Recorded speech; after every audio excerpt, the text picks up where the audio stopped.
Website पे। ठीक है, समझ में आया क्या है Google tag manager? Google tag manager Google का एक टूल है जो कि बिल्कुल फ्री ऑफ कॉस्ट हम यूज कर सकते हैं। और इसको हमने एक बार वेबसाइट से कनेक्ट किया, तो वेबसाइट से इसको कनेक्ट करने के बाद विदाउट वेबसाइट को एडिट किए हम अपनी वेबसाइट पर कोई भी कोड लगा सकते हैं, है ना। हमें वेबसाइट को एडिट नहीं करना पड़ेगा, कोई भी कोड लगा सकते हैं ना। जैसे सपोज जैसे आपकी एक वेबसाइट ये क्या है, ये आपकी एक वेबसाइट है ना। और यहाँ पे आपने गूगल टैग मैनेजर पे आए और आपने यहाँ पे एक अकाउंट बनाया, ये क्या है, ये GTM है ना, गूगल टैग मैनेजर है ये। गूगल टैग मैनेजर में आपने कनेक्ट एक अकाउंट बनाया और ये आपकी वेबसाइट है ना। आपने क्या किया, इन दोनों को आपको में कनेक्ट कर दिया। गूगल टैग मैनेजर को आपने वेबसाइट के साथ में एक बार कनेक्ट कर दिया। अब उसको एक बार आपने कनेक्ट कर दिया है ना, और बहुत सारे ऐसे ऐसे टूल्स हैं लाइक गूगल एनालिटिक्स हो गया है ना, गूगल एनालिटिक्स हो गया, और उसके बाद में माइक्रोसॉफ्ट क्लैरिटी हो गया, है ना। अभी बताया मैंने आपको, माइक्रोसॉफ्ट क्लैरिटी हो गया ना। गूगल का गूगल एड्स का टैग हो गया, फेसबुक पिक्सल हो गया, है ना। वो सारे के सारे आपको कहाँ पे लगाने हैं, आपको अपनी वेबसाइट पे लगाने हैं। इन सबको वेबसाइट के साथ में इंटीग्रेट करना है ना, ताकि वेबसाइट के यूजर की कोई भी एक्टिविटी हो तो वो इन टूल्स के पास में चली जाए, सारी सारी एक्टिविटी की यूजर हमारी वेबसाइट पर आने के बाद में क्या क्या चीजें कर रहा है वो सारी सारी इन टूल्स के अंदर चली जाए एक्टिविटियां। तो हमें क्या करना होगा, इनको अपनी वेबसाइट से कनेक्ट करना होगा। अब वेबसाइट से कनेक्ट करना होगा तो हमें बार बार अपनी वेबसाइट को एडिट करना पड़ेगा, है ना। वेबसाइट के कोड को एडिट करना पड़ेगा, वहां पर हमें इनके जो कोड मिलेंगे उनको लगाना होगा, है ना। तो ये चीज एक सही प्रैक्टिस नहीं है कि हम वेबसाइट को बार बार एडिट करें ना। तो इसी के लिए गूगल ने ये टूल बनाया है, गूगल टैग मैनेजर। इसकी हेल्प से हम क्या कर सकते हैं, एक बार हमने वेबसाइट से कनेक्ट किया, अब हमें बार बार अपनी वेबसाइट को एडिट करने की जरूरत नहीं है। अब हमें क्या करना होगा, जितने भी टूल्स हैं ये सारे के सबका कोड हम कहाँ पे लगा देंगे, गूगल टैग मैनेजर में लगा देंगे। तो गूगल टैग मैनेजर में जैसे हमने एक बार कोड लगाया, लगाने के बाद में होगा क्या, गूगल टैग मैनेजर को कोड हमने लगाया वेबसाइट पे, है ना। उसके बाद में सारे के सारे कोड हम गूगल टैग मैनेजर में लगा देंगे और वो सब वेबसाइट पे खुद से लग जाएंगे ऑटोमेटिक, है ना, डायरेक्ट, क्योंकि ये GTM हमारी वेबसाइट से कनेक्ट है ना। तो जितने भी टैग्स होते हैं यानी कि कोड होते हैं उनको मैनेज करने का काम क्या करता है, गूगल टैग मैनेजर करता है। ठीक है, तो ये तो हो गया GTM।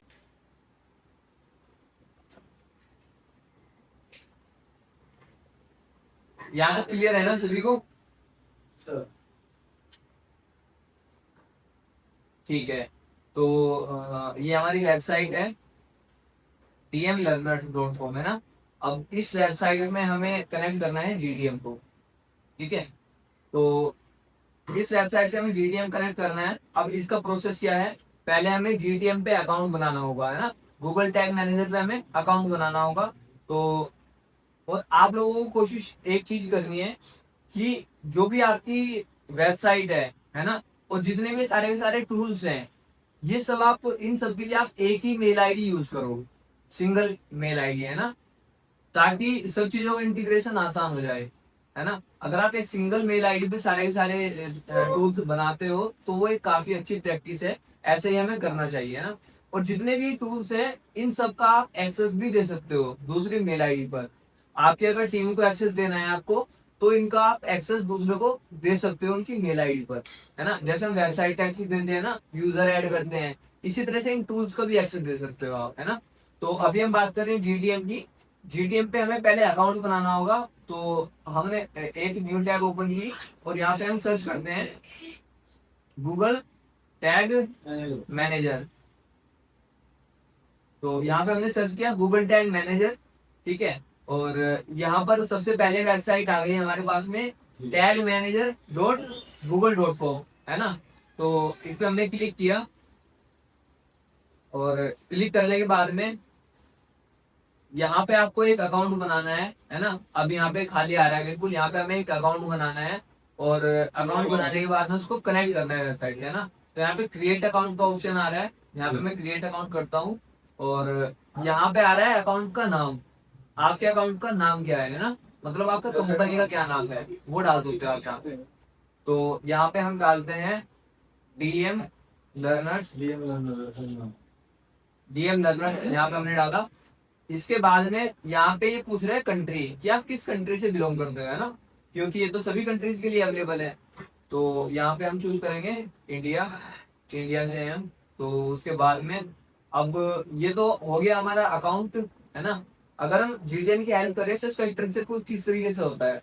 इसका स्ट्रक्चर कुछ इस तरीके से है कि आप एक अकाउंट बनाओगे, उस अकाउंट के अंदर एक कंटेनर बनेगा। क्या बनेगा? एक कंटेनर बनेगा, है ना। और एक कंटेनर बनने के बाद में उस कंटेनर से आपकी वेबसाइट कनेक्ट होगी, है ना। अगर आपके पास में फॉर सपोज मल्टीपल वेबसाइट्स हैं, तो आप अलग अलग वेबसाइट के लिए अलग अलग कंटेनर्स बना सकते हो, है ना। और उन कंटेनर्स को आप वेबसाइट से कनेक्ट कर सकते हो, है ना। तो ये हमारा अकाउंट की हमने डिटेल्स दी अभी कुछ, है ना। और उसके बाद में यहाँ पे कंट्री हमने चूज की इंडिया। तो ये तो अकाउंट की हमने बात की है ना। अब आते हैं कंटेनर पे, कंटेनर सेटअप पे। तो यहाँ पे कंटेनर सेटअप पे पहले वेबसाइट पूछ रहा है, तो यहाँ पे वेबसाइट डाल देंगे हम dmlearners.com। यहाँ पे हमने वेबसाइट का यूआरएल डाला, और ये डालना है हमें बिना HTTPS के, ठीक है। यहाँ पे ये हमने डाला। और उसके बाद में ये पूछ रहा है कि आपका टारगेट प्लेटफॉर्म क्या है, जिससे आप जीटीएम को कनेक्ट करना चाहते हो, है ना, वो कौन सा प्लेटफॉर्म है। तो जीटीएम जो है हम इन सभी प्लेटफॉर्म से कनेक्ट कर सकते हैं। लाइक वेबसाइट से करना चाहते हैं, वेबसाइट से कर सकते हैं। iOS की कोई ऐप बनी हुई है ना, एप्पल मोबाइल के लिए कोई ऐप बनी हुई है, उससे कनेक्ट करना चाहते हैं तो उससे कनेक्ट कर सकते हैं। और एंड्रॉइड की कोई ऐप है, उससे कनेक्ट कर सकते हैं, है ना। और भी कुछ चीजें हैं, इनसे कनेक्ट करना चाहते हैं, इनसे सर्वर से कनेक्ट करना चाहते हो आप, है ना, तो इनसे कनेक्ट कर सकते हो आप, है ना। तो हमारे केस में हम अभी किससे कनेक्ट करने वाले हैं इसको? वेब से, अपनी वेबसाइट से कनेक्ट करने वाले हैं ना। तो वेबसाइट हमने यहाँ से चूज किया, और हमने इसको किया क्रिएट, ठीक है। अब यहाँ पे इनका टर्म्स ऑफ सर्विसेज एग्रीमेंट का पेज आ गया हमारे सामने। और ये जो पेज है, इसको तो कोई पढ़ता तो नहीं है, तो इसको बस सिर्फ हमें एक्सेप्ट करना है। देखिए यहाँ पे एक बॉक्स आएगा, है ना, इसको टिक किया हमने, है ना, मतलब हम इनको हमने पढ़ लिया है और हम इस टर्म से एग्री हैं, ये चीज है ना। तो हमने इसको एक्सेप्ट किया और यस से क्लिक किया, तो ये हमारा अकाउंट बन जाएगा जीडीएम पे, है ना। और ये क्या है? ये जीटीएम का इंटरफेस है गूगल टैग मैनेजर का, है ना। इसमें भी आपको काफी सारी चीजें दिख रही होंगी, ठीक है। तो इस तरह से कुछ इसका इंटरफेस है। यहाँ से हम सारे टैग लगाते हैं वेबसाइट पर, जो भी हमें लगाने होते हैं, है ना। अब देखते हैं इसको इंटीग्रेट कैसे करना है, ठीक है। अभी तो काफी ज्यादा कॉम्प्लिकेटेड लग रहा होगा, है ना, क्या क्या चीजें आ रही है, new tag, now editing, changes not publish, description, है ना। तो इसको देख के घबराना नहीं है, तो सिंपल है, ठीक है। अभी पहले हमें पहला स्टेप क्या है, हमें इसको वेबसाइट से कनेक्ट करना है ना। कनेक्ट करने के लिए क्या है, जब आप एक जीटीएम अकाउंट बनाओगे, तो उसकी एक यूनिक आईडी होती है। हर जीटीएम अकाउंट की क्या होगी? एक यूनिक आईडी होगी, है ना। और वो आईडी यहाँ पे लिखी हुई मिलेगी आपको, है ना। इसकी जीटीएम आईडी क्या है? जीटीएम 5793VFM9, ये इसकी एक यूनिक आईडी है ना। और हम इसको दो तरीके से अपनी वेबसाइट से कनेक्ट कर सकते हैं। क्या दो तरीके हैं वो? पहला है प्लगइन, कि हम अपनी अगर हमारी वर्डप्रेस वेबसाइट है, तो हम जीटीएम का एक प्लगइन इंस्टॉल करेंगे, और ये कोड हम उस प्लगइन में डालेंगे, तो ये हमारी वेबसाइट से कनेक्ट हो जाएगा, है ना। और दूसरा तरीका क्या है कि हम इसको मैनुअली सेट करें, मैनुअली। इसके हमें दो कोड मिलेंगे, उन दो कोड को हम अपनी वेबसाइट पे डाल दें, है ना। जो थीम फाइल एडिटर होता है ना, जहाँ पे आपने पहले भी कुछ कोड डाले हैं, है ना, उन वहां पे इसके दो कोड जो मिलेंगे, वो डाल दें वहां पे, है ना। दूसरा तरीका ये है। अब देखो बेस्ट तरीका क्या है? बेस्ट तरीका तो ये है कि लाइक वर्डप्रेस की जो वेबसाइट है, अब ऐसा थोड़े ना है कि हम उस पर कुछ भी एक छोटी सी चीज करनी है तो उसके लिए हम अलग से एक प्लगइन इंस्टॉल करेंगे, है ना। अगर ऐसे हम करेंगे तो हमारी वेबसाइट पे बहुत सारे प्लगइन हो जाएंगे, है ना। और प्लगइन हमें अपनी वेबसाइट पर कम से कम रखने होते हैं, है ना। मैं आपको दोनों तरीके बताऊंगा, दोनों तरीकों से आप कैसे इसको कनेक्ट कर सकते हो, है ना। लेकिन जो रिकमेंडेड रहेगा वो कौन सा रहेगा? मैनुअली वाला, है ना। उसमें आप वेबसाइट में बिना प्लगइन के इंस्टॉल करोगे इसको, ठीक है। तो कुछ जगह ऐसी भी होगी जहाँ पे हमें इसको प्लगइन की हेल्प से इंस्टॉल करना होगा, है ना। जैसे हम गूगल एड्स जब रन करेंगे, तब हम इसको प्लगइन की हेल्प से इंस्टॉल करेंगे अपनी वेबसाइट पर, है ना। मतलब कहने की बात ये है, अगर ई कॉमर्स वेबसाइट पे आप इसको इंस्टॉल कर रहे हो, है ना, तब आप इसको GTM4WP करके प्लगइन है, उसकी हेल्प से कनेक्ट करोगे ई कॉमर्स वेबसाइट पर, क्योंकि ई कॉमर्स वेबसाइट का डेटा भी फिर यहाँ पे लेकर के आएगा, है ना। तो लाइक उसमें क्या बहुत सारी चीजें होती हैं। अभी अगर हम सिंपल वेबसाइट पे इसको कनेक्ट करेंगे तो कन्वर्जन ट्रैक करने के लिए हमें एक यूआरएल को ट्रैक करना होता है, थैंक यू पेज की यूआरएल, है ना। तो हम उसको सिंपल यूआरएल को ट्रैक कर सकते हैं। लेकिन जब हम ई कॉमर्स वेबसाइट पे कन्वर्जन ट्रैक करते हैं ना, तो हमें बहुत सारी चीजें ट्रैक करनी होती है। वो डायनामिक वैल्यू ट्रैक करनी होती है कि कितने रुपए का प्रोडक्ट हमारा सेल हुआ है ना। उसके बाद में ऑर्डर आईडी क्या है ना। तो किस करेंसी में सेल हुआ है, वो सारी चीजें भी हमें ट्रैक करनी होती है। तो ई कॉमर्स वेबसाइट के साथ में इसलिए जीटीएम को हम प्लगइन की हेल्प से कनेक्ट करते हैं ना। तो अभी तो हमारी सिंपल वेबसाइट है ना। सिंपल वेबसाइट के साथ में हम इसको मैनुअली कनेक्ट करेंगे विदाउट प्लगइन। तो हमें इसके दो कोड चाहिए होंगे। उन दो कोड को निकालने के लिए हम क्या करेंगे, जो ये यूनिक आईडी है ना, जीटीएम की जो आईडी है, इसके ऊपर क्लिक करेंगे हम। जैसे हमने इसके ऊपर क्लिक किया तो यहाँ पे हमारे पास में दोनों कोड आ गए हैं और यहाँ पे लिखा हुआ है इंस्टॉल गूगल टैग मैनेजर, है ना। गूगल टैग मैनेजर को आपकी वेबसाइट पे इंस्टॉल करना है, तो ये दो कोड डालने हैं हमें, है ना। और यहाँ पे आ रहा है लिखा हुआ paste this code as high in the head, है ना। यानी कि ये कोड कहाँ पे जाएगा, हमारी वेबसाइट के हेड सेक्शन में जाएगा, ठीक है। और ये वाला जो कोड है ये कहाँ पे जाएगा, ये हमारी वेबसाइट के बॉडी सेक्शन में जाएगा, है ना। हेड और बॉडी आपको पता ही है क्या होती है ना। तो ये दोनों कोड हमें अपनी वेबसाइट पे डालने हैं। तो सबसे पहले हमने हेड वाला जो कोड है इसको कॉपी किया और अब आ जाते हैं हम अपनी वेबसाइट पर। इस वेबसाइट के साथ हमें इसको कनेक्ट करना है। तो जल्दी से इसके वेबसाइट के बैकएंड में जाते हैं हम, है ना। तो यहाँ से मैं आया और यहाँ से WP एडमिन।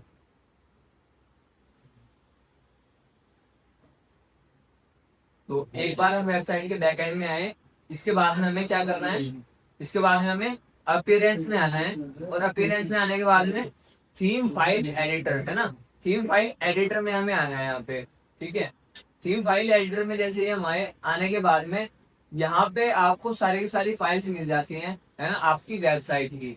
और ये जो कोड है जो मैंने अभी कॉपी किया है वो कहाँ पे डालना है हमें, हेड सेक्शन में डालना है पहला कोड, है ना।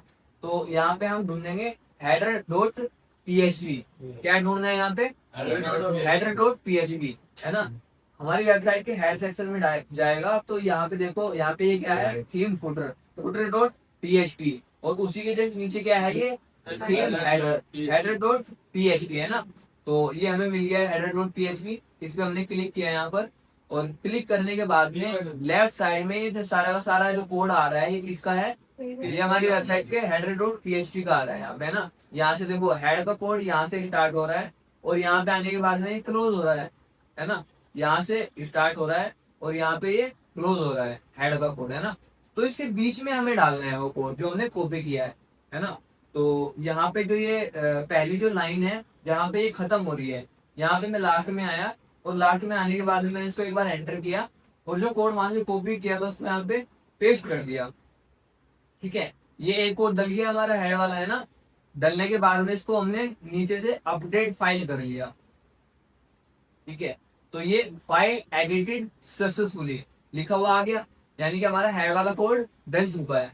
अब वापस से हम गूगल टैग मैनेजर पे आएंगे। ये कोड तो डल चुका है, अब हमें कौन सा डालना है, बॉडी वाला डालना है। तो बॉडी वाले कोड को हमने यहीं से कॉपी किया, है ना। देखो यहाँ पे कॉपी करने का ये ऑप्शन आ रहा है ना। यहीं से कॉपी करना है हमें, कॉपी वाले ऑप्शन से। क्यों, क्योंकि अगर इसमें से एक भी कुछ चीज छूटी ना तो ये काम नहीं करेगा, है ना। एक सिंगल चीज इसमें छूट गई अगर तो ये काम नहीं करेगा, सिंगल कोड में अगर छूटेगा।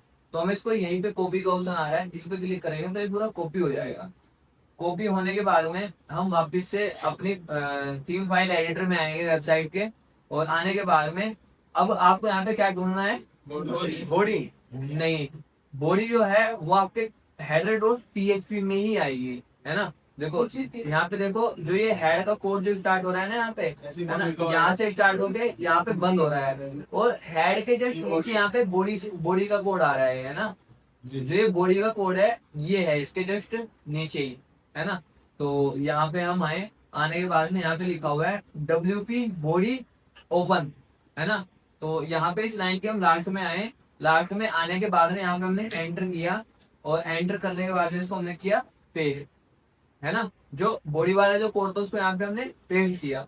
आपको इस चीज का ध्यान रखना है, जब भी आप कोई नया कोड पेस्ट करते हो तो कोई भी लाइन यहाँ पे लिखी हुई है कोड की, है ना, उनके किसी के भी बीच में आपको कोई भी कोड पेस्ट नहीं करना है।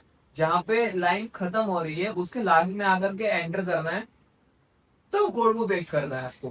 ठीक है, इस चीज का ध्यान रखना है। तो ये हमने बॉडी वाला कोड पेस्ट किया, और नीचे वापस से आएंगे और इसको हम कर देंगे अपडेट फाइल, है ना। दैट्स इट, इतना ही हमें करना था। और हमारा जो गूगल टैग मैनेजर है अभी हमारी वेबसाइट से कनेक्ट हो जाएगा, है ना। तो इसको एक बार अपडेट होने देते हैं। अपडेट हो रहा है अभी ये।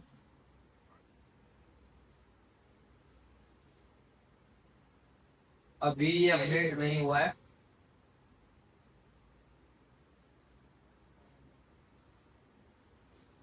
इसको रिफ्रेश कर सकते हैं बीच में। वापस से मैं इसको अपडेट फाइल पे क्लिक करता हूँ।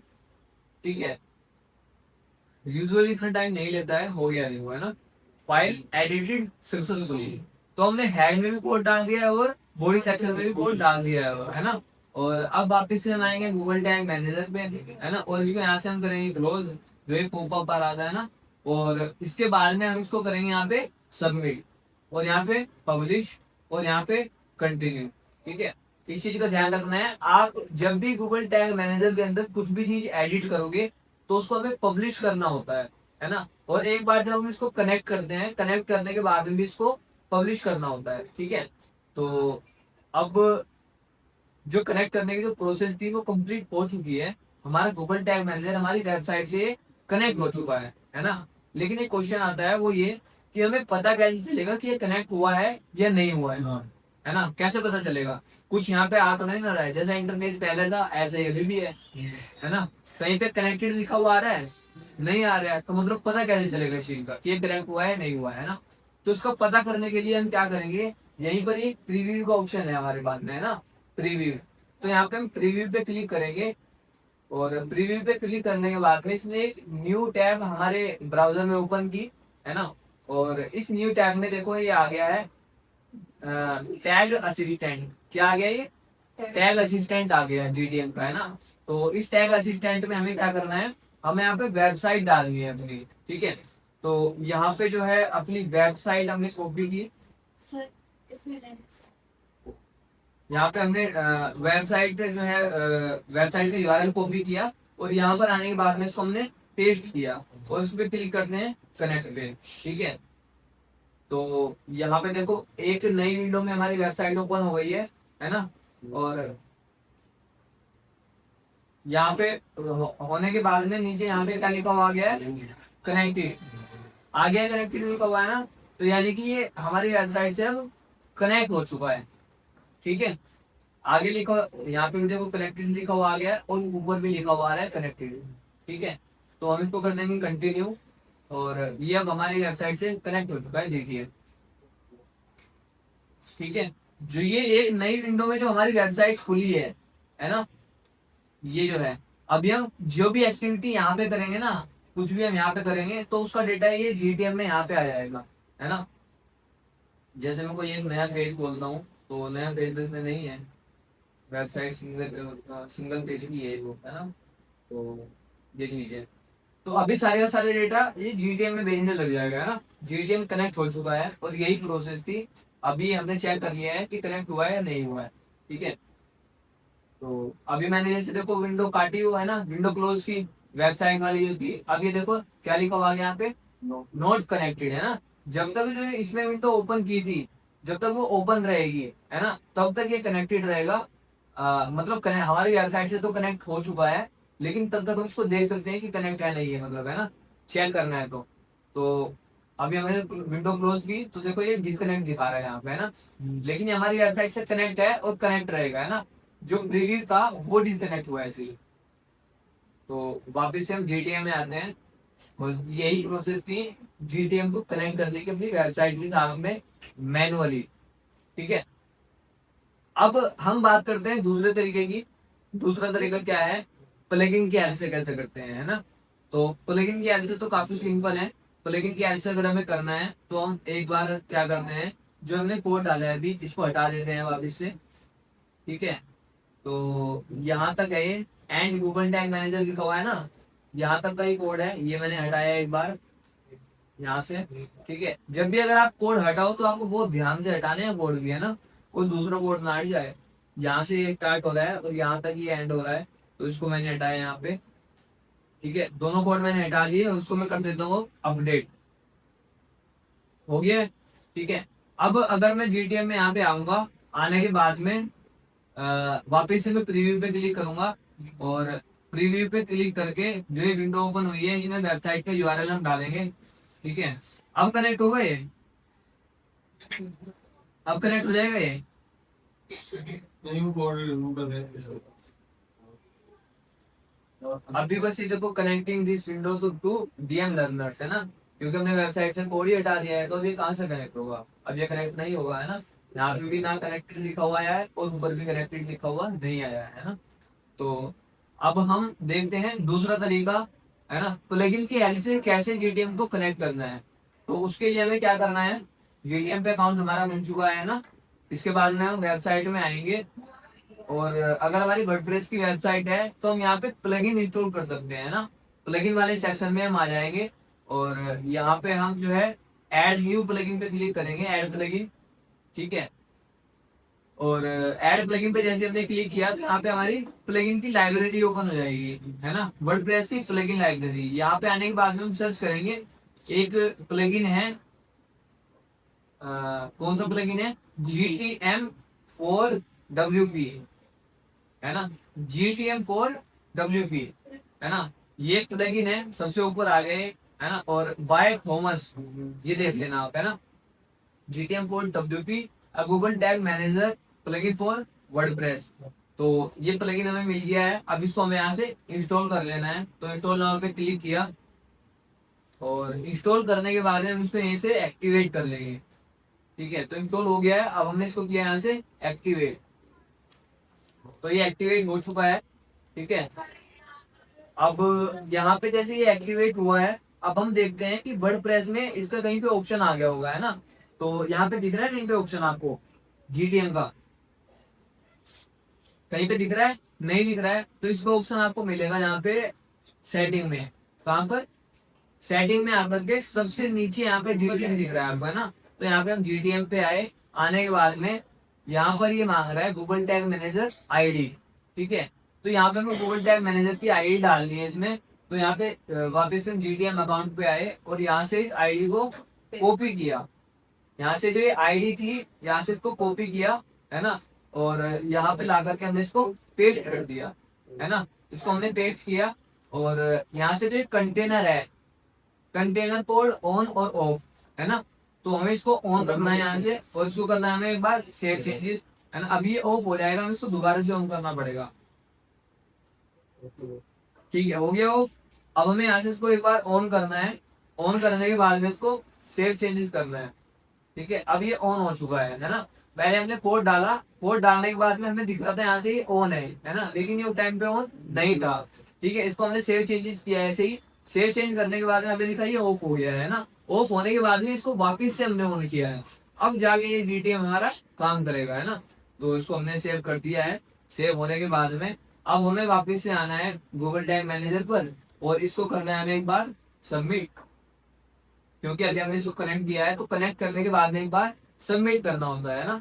तो जैसे हमने इसको सबमिट किया, अब सबमिट होने के बाद में वापस से हम वर्क स्पेस पे गए, और वर्क स्पेस पे आने के बाद में यहाँ से प्रीव्यू का जो ऑप्शन है इस पर हमने क्लिक किया, और क्लिक होने के बाद में यहाँ पे हमें वेबसाइट का यूआरएल डालना है। तो वेबसाइट का यूआरएल हमने डाला, और वापस से कनेक्ट पे क्लिक किया। ठीक है, तो जब हमने कनेक्ट पे क्लिक किया तो ये कनेक्टेड हो चुका है ना। तो अभी ये हमने किया है प्लगइन के हेल्प से, है ना, GTM4WP करके प्लगइन इंस्टॉल किया और उसके थ्रू कनेक्ट किया, है ना। तो हमने दोनों तरीके देख लिए हैं जीटीएम को कनेक्ट करने के लिए अपनी वेबसाइट के साथ में, है ना। पहला मैनुअली तरीका, और दूसरा प्लगइन के हेल्प से, है ना। ध्यान ये रखना है आपको, मतलब जब आप मैनुअली करोगे तो जो ये आईडी है इसके ऊपर आप क्लिक करोगे, तब जाके आपको दोनों के दोनों कोड मिलेंगे यहाँ पे, मैनुअली करना है तो, है ना।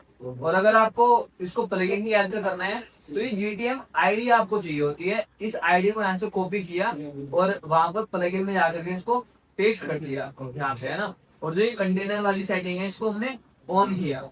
ठीक है, तभी हमारी वेबसाइट से कनेक्ट हो जाएगा। ठीक है, तो ये तो हमने देखा जीटीएम कनेक्ट करना वेबसाइट के साथ में। कैसे कनेक्ट करते हैं।